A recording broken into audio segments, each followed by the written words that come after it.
हुन्छ विदेशै पस्ने हो अर्को लास्ट उपाय छैन अब छैन नि त्यही बाले नआएपछि हुन्छ कि भन्ने छ काम छ तर हामीले सोचे जस्तो फेसिलिटिजहरू छैन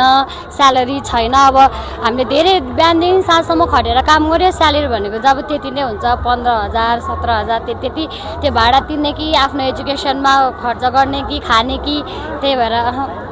हैन अनि केटा माग्नु भएन केटा त मागेन त्यो भाग्यमा लेखेछ भने आफै पाउँछ आफ्नो किस्मतमा हुनुपर्छ सबै थोक पाइन्छ कस्तो किसिम केटा आइदियो भने तपाईलाई राम्रो लाग्छ तपाईलाई एकदमै राम्रो बुझ्ने हुन्छ नि हरेक कुरा सपोर्टिभ होस् अनि आफूले गल्ती भन्दा पनि दुःख परेको बेलामा सुखमा त जो पनि हुन्छ नि त दुःखमा त प्राय कम नै हुन्छन् दुःखमा साथ दियोस् सुखले पालोस् राखोस् त्यस्तै अनि अघि नै शिवजीलाई भन्नु भएन अहिले नभन्ने छैन हामीलाई भन्नु हुँदैन नि त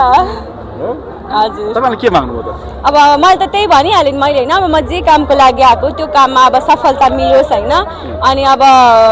त्यस्तै हो घर परिवारमा राम्रो सुख शान्ति त्यस्तै त हो नि अब हामी स्टुडेन्ट मान्छे होइन चिताको कुरा गर्दै गरेको कुराहरू पुरा होस् भनेर अब नेपालमा केही छैन गर्दाखेरि पनि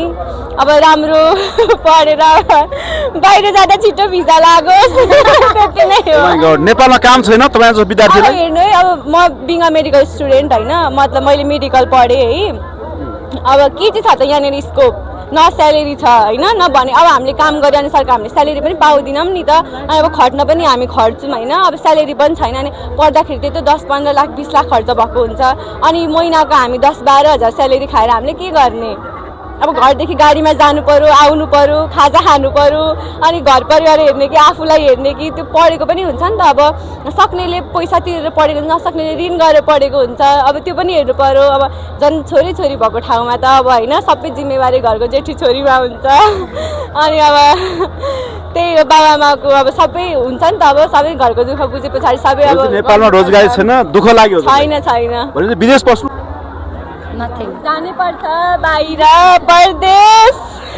ल धन्यवाद प्रतिक्रियाको धन्यवाद है त हस् धन्यवाद हजुरको